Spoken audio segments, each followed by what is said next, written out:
તો કડી બેઠક પર કોંગ્રેસે જાહેર કર્યા છે ઉમેદવાર। કોંગ્રેસે કડીમાં રમેશ ચાવડાને ટિકિટ આપી છે। પૂર્વ ધારાસભ્ય છે રમેશ ચાવડા। કરસન સોલંકી સામે હાર્યા હતા ચૂંટણી। હિતુ કનોડિયા સામે જીત્યા હતા રમેશ ચાવડા। આજે રમેશ ચાવડા ફોર્મ ભરશે।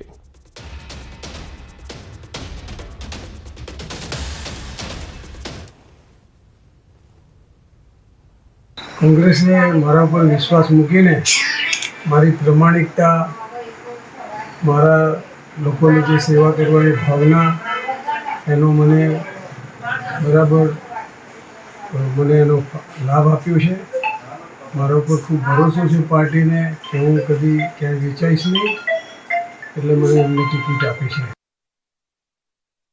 अन्य समाचारों જોઈએ તો વરસાદને લઈ હવામાન વિભાગે આગાહી કરી છે। સવારે 10 વાગ્યા સુધી 3 જિલ્લામાં યલો એલર્ટ છે, જેમાં અરવલ્લી, મહીસાગર અને દાહોદમાં એલર્ટ આપવામાં આવ્યું છે। એટલે કે સામાન્યથી મધ્યમ વરસાદ આ 3 જિલ્લામાં જોવા મળી શકે છે। સવારે 10 વાગ્યા સુધીમાં યલો એલર્ટ અપાયું છે અરવલ્લી, મહીસાગર અને દાહોદ। હવામાન વિભાગે આગાહી કરી છે કે આગામી સમયમાં પણ ગુજરાતમાં વરસાદી ઝાપટા પડતા રહેશે, પરંતુ સવારે 10 વાગ્યા સુધીમાં 3 જિલ્લા યલો એલર્ટમાં મુકાયા છે। આ 3 જિલ્લામાં દાહોદનો સમાવેશ થાય છે, અરવલ્લી અને મહીસાગર જિલ્લાનો પણ સમાવેશ થાય છે। અહીંયા સામાન્યથી મધ્યમ વરસાદ થઈ શકે છે।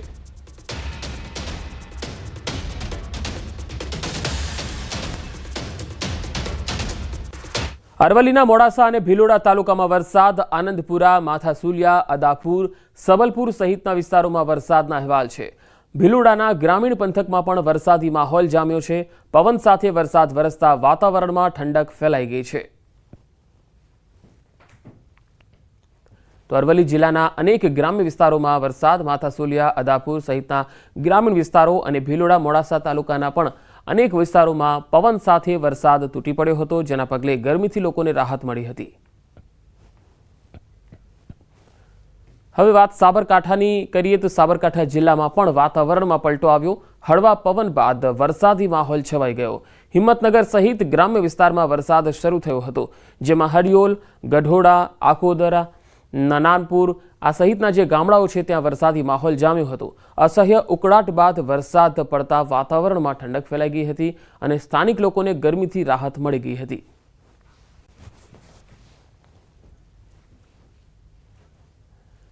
તો ગાંધીનગર શહેરમાં પણ વરસાદી માહોલ જામ્યો। ભારે પવન સાથે ધોધમાર વરસાદ વરસ્યો। રવિવાર હોવાથી વાહન ચાલકોને પણ વરસાદી માહોલનો આનંદ મળ્યો હતો। તસવીરો ગાંધીનગરથી આવી રહી છે। ગાંધીનગર શહેરમાં મોડી રાત્રે વરસાદી માહોલ જામ્યો હતો। ભારે પવન સાથે ધોધમાર વરસાદ પડ્યો, જેથી વાતાવરણમાં ઠંડક ફેલાઈ ગઈ હતી। ઘણા સમયથી જે ભેજવાળું અને ઉકળાટવાળું વાતાવરણ હતું, તેનાથી નાગરિકોને રાહત મળી। નવસારી નજીક નેશનલ હાઈવે નંબર 48 પર અકસ્માત સર્જાયો છે। બેફામ ડમ્પર ચાલકે કારને અડફેટે લીધી। કાર પલટી મારી અને ડિવાઈડર સાથે અથડાઈ હતી। પાછળથી આવતા વધુ એક ટ્રકે ટક્કર મારતા 3 લોકોને ઈજા પહોંચી। દમણથી નંદુરબાર જતા પરિવારને અકસ્માત નડ્યો। ઈજાગ્રસ્તોને સારવાર માટે નવસારીની ખાનગી હોસ્પિટલમાં ખસેડાયા છે। ડમ્પર અને ટ્રક ચાલક અકસ્માત સર્જી ફરાર થઈ ગયા છે। તો પાછળથી ટ્રકે ફરી ટક્કર મારતા 3 લોકો ઘવાયા। 2 અલગ અલગ તસવીર આપણે બતાવી રહ્યા છે। પહેલી તસવીરમાં આખો અકસ્માત જે સીસીટીવીમાં કેદ થયો છે, અને બીજી તસવીરમાં પોલીસની ટીમ અહીંયા આવી પહોંચી હતી અને ટ્રાફિક વ્યવહાર છે એ પૂર્વવત કરાવ્યો હતો। બેફામ ડમ્પર ચાલકે કારને અડફેટે લેતા આ અકસ્માત થયો। આ તરફ કચ્છના ગાંધીધામના અંતરજાળ નજીક તળાવમાં ડૂબી જવાથી 2 યુવાનોના મૃત્યુ થઈ ગયા। ઘરેથી બાઇક ધોવાનું કહીને બંને યુવાનો નીકળ્યા હતા અને મોડી સાંજ સુધી પરત ન ફરતા પરિવારજનોએ શોધખોળ કરી, જ્યાં તળાવ નજીક બાઇક અને ચંપલ મળી આવ્યા, જે બાદ પરિવારજનોએ પોલીસને જાણ કરી। આ બનાવમાં સંજય મોદી અને ઈશ્વર મોદી નામના યુવકના મૃત્યુ થયા છે। હાલમાં બંનેના મૃતદેહો પોસ્ટમોર્ટમ માટે મોકલી અપાયા છે। 2 યુવાનોના મોતથી અંતરજાળ વિસ્તારમાં અરેરાટી વ્યાપી ગઈ છે।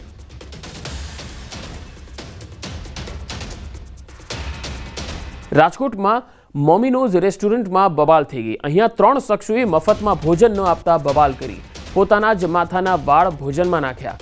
રેસ્ટોરન્ટની બેદરકારી બતાવી ખોટી રીતે બબાલ કરી।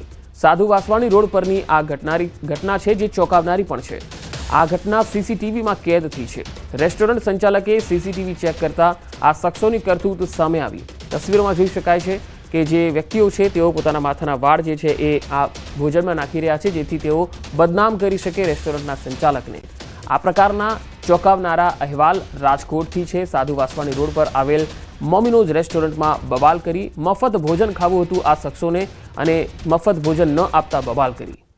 વધુ માહિતી મેળવીએ. રાજકોટથી સંવાદદાતા હાર્દિક જોશી જોડાયા છે. હાર્દિક, આ જે શખ્સો દેખાઈ રહ્યા છે સીસીટીવીમાં, શું તેની સામે કોઈ પગલાં લેવામાં આવ્યા છે ખરા? જી ચોક્કસથી પંકજ, આ ગઈકાલ રાતની આ સમગ્ર ઘટના છે ને આજે આ મામલે જે છે એ રેસ્ટોરન્ટના માલિક છે તે થોડી વારમાં નિવેદન આપશે. ખાસ કરીને જે રીતના લોકો જ્યારે જમવા જતા હોય છે અને જો ભોજનમાંથી વાળ નીકળે તો તે ભોજન છે રેસ્ટોરન્ટ માલિક ફ્રીમાં આપી દેતા હોય છે, ત્યારે આવું જ મફતનો જમવાની જે છે લાલચ સાથે 3 શખ્સો ગયા હતા. સાધુ વાસવાણી રોડ ઉપર આવેલી મોમોનીઝ હોટલ જે છે હોટલમાં ગયા હતા અને ત્યાં પોતાના જ વાળ છે તે ભોજનમાં નાખ્યા હતા અને ત્યારબાદ એવું સાબિત કર્યું હતું કે જે છે તેમને જે ભોજન મગાવ્યું હતું તેમાંથી આ વાળ આવ્યા હતા. આ મામલે 3 શખ્સોએ જે છે રેસ્ટોરન્ટના સંચાલકો સાથે બબાલ પણ કરી હતી. મોડી રાત્રે જે છે ધમાલ પણ કરી હતી, પરંતુ અંતે જ્યારે સીસીટીવી ફૂટેજ રેસ્ટોરન્ટના માલિક દ્વારા ચેક કરવામાં આવતા આ શખ્સ છે તેમની કરતૂત સામે આવી હતી. તે પોતાના વાળ છે તે પોતાના જ હાથેથી માથામાંથી તોડી અને ભોજનમાં નાખતો દેખાય છે. ત્યારે આ શખ્સો છે 3 શખ્સો તેમની આ કરતૂત સામે જે છે એ ફિટકાર પણ વર્તી રહી છે. જી હાર્દિક, આભાર માહિતી આપવા માટે. જૂનાગઢમાં 32 વર્ષીય પરિણીત યુવકે આપઘાત કરી લીધો. આપઘાત પહેલા યુવકે બનાવેલો અંતિમ વિડીયો સામે આવ્યો, જેમાં મૃતક દ્વારા પત્ની પર આક્ષેપ કરવામાં આવ્યા. 24 દિવસ પહેલા જ મૃતકના લગ્ન થયા હતા. બીમાર છે તેમ કહી પિયર રોકાવા ગઈ હતી યુવતી. અવારનવાર બોલાવવા છતાં ઘરે ન આવતા યુવકે પત્નીના વિયોગમાં ઝેરી દવા પી જિંદગી ટૂંકાવી લીધી. પરિવારજનોએ મૃતક યુવકની પત્ની અને તેના મામાને કડક સજા કરવાની માંગ કરી. પોલીસે સમગ્ર મામલે ગુનો નોંધી વધુ તપાસ હાથ ધરી છે. એના 2 જલ છૂટી ગયા છે, બરોબર. એના મમ્મી પપ્પાએ એમ કીધું હતું કે ભાઈ આ કરતો નહીં, કે આ તારું છે ને લગ્ન પછી છોડાવશે અને આ મામો દીકરી બે ભેગા રહી છે અને પૈસા પડાવવાનું કામ કરે છે, બરોબર. એટલે એને સજા થવી જોઈએ તો જ મારી આત્માને શાંતિ મળશે, બરોબર. તા લગન મારી આત્માને શાંતિ નહીં મળે. એના મમ્મી તો પત્નીના વિયોગમાં પતિએ આપઘાત કરી લીધો અને 24 દિવસ પહેલા જ હજુ તો આ યુવકના લગ્ન થયા હતા. આ સમગ્ર મામલે પોલીસ તપાસ કરી રહી છે. મારા ભાભી સમજ્યા જ નહીં. પછી એને છેલ્લે નિર્ણય લીધો એને કે મારા ભાઈને એમ કીધું પિયુષને કે તું અહીંયા આવી જા, જેતપુર રહેવા આવી જા ઘર જમાઈ, તો હું તારી સાથે સંબંધ રાખું, બાકી હું તારે છૂટાછેડા હું લઈ લઉં. એટલે આની સજા છે ને એ 2 મામા દીકરીને બધી જાળમાં ફસાવાની છે અમને. એની આ બધી સજા થાય ને નમ્ર વિનંતી મારી ના, જેથી કોઈ બીજા છોકરા પગલું ભરી શકે નહીં. સોશિયલ મીડિયામાં તેમને લખેલી સુસાઇડ નોટ અને જે 5 મિનિટનો જે વિડીયો બનાવેલો છે તે વાયરલ કરવામાં આવેલો, જેમાં પોતાની આ મૃતક પિયુષભાઈ છે તેમણે પોતાની પત્ની અને તેના મામાજી ઉપર આક્ષેપો કરેલા. દાહોદમાં મનરેગા કૌભાંડ મામલે વધુ એક ફરિયાદ નોંધાઈ છે. બળવંત ખાબડ સામે વધુ એક પોલીસ ફરિયાદ થઈ છે. ભાણપુર ગામમાં મનરેગા હેઠળ મંજૂર કામોમાંથી 11 કામો કરાયા ન હતા. મંત્રી બચુ ખાબડના પુત્ર બળવંત ખાબડની એજન્સીને 33.86 લાખ રૂપિયાનું માલ સામાનના બિલ પેટે ચૂકવણું કરી દેવાયું. જામીન પર મુક્ત થયેલ બળવંત ખાબડને ફરીથી ધરપકડ કરી લેવાતા ખળભળાટ મચી ગયો છે. દાહોદ ટાઉન બી ડિવિઝન પોસ્ટે ખાતે ડીઆરડીએ કચેરીના અધિકૃત અધિકારી દ્વારા એક ફરિયાદ આપવામાં આવી હતી. જે મનરેગા પ્રકરણને લઈને જે ફરિયાદ થઈ હતી એમાં વધુ એફઆઈઆર થઈ છે, જેમાં ધાનપુર તાલુકાના ભાણપુર ગામે કામો નહીં કર્યા હોવા છતાં પણ બિલોની ચૂકવણી અને પેમેન્ટ લગતની વાત છે. જે ફરિયાદ અન્વયે તપાસ કરતા મળેલા પ્રાથમિક પુરાવા આધારે બળવંત ખાબડ નામના વ્યક્તિની ધરપકડ કરી છે. રાશન કાર્ડનું ઈ-કેવાયસી કરવું ફરજિયાત થયું છે. તેના માટે સરકાર મહત્તમ પગલાં લઈ રહી છે. ત્યારે લોકોને આ મામલે જાગૃત કરવા માટે એટલા જરૂરી છે. આદિવાસી વિસ્તાર એવા અંબાજીના દાતા પંથકમાં એક વ્યક્તિએ અનોખી પહેલ હાથ ધરી.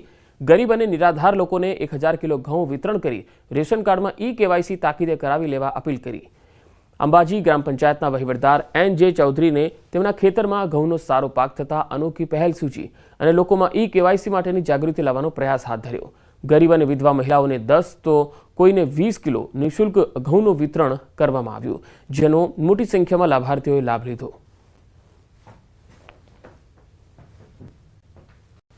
કેવાયસી લોકો નહીં કરાવે તો જેમનો રેશન કાર્ડનો જથ્થો જે પુરવઠા આપે છે એ જથ્થો સરકાર 100 ટાઈમમાં બંધ કરવાનું વિચારી રહી છે, જેથી અમે અમારા ખેતરમાં સારો પાક થયેલો ઘઉંનો એ અનુસંધાને અમે જરૂરિયાતમંદ અતિ ગરીબ જેને વૃદ્ધ પેન્શન વિધવા પેન્શન મળે છે એવા લોકોને 20-20 કિલો ઘઉં આપી અને કેવાયસી બાબતે અમે જરૂરી સમજણ આપી, બરાબર, અને એ લોકોને મદદ કરવાની અમારી એક ભાવનાથી અમે આજે 50 મણ ઉપરાંત ઘઉંનું વિતરણ કરેલ.